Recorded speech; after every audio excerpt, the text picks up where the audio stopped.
Power, an aura of dark energy surround that word in society nowadays.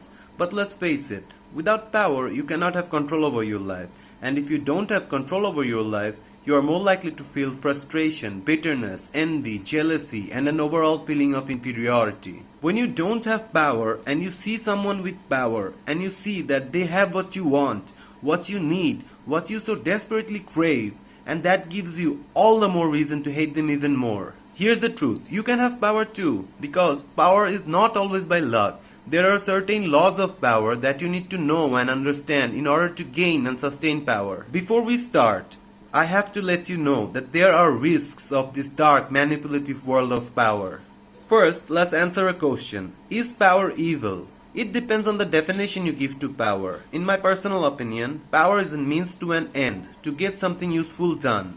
But if power becomes an end in on itself, then it becomes addictive. You are most likely to get trapped in the dark part of your psyche, where all the repressed materials, insecurities, and triggers for emotional outbursts are living. To attain power, you need to be the master of your emotions, not the other way around. In fact, as a person of power, the first thing you need to master is not tips, tricks, and strategies, but you need to master yourself. Sometimes in life you will have to use force, and as long as you have control over your mask, you will have power. The word personality is derived from the Latin word persona, which is the mask an actor wears while playing his role. You need to learn to separate your external mask from your internal being. To have this introspection and pliability of this mask is the crucial part of having power. Truth is, societal power is a perception game. It is dark and manipulative. Some people say that virtuous people doesn't need this kind of power.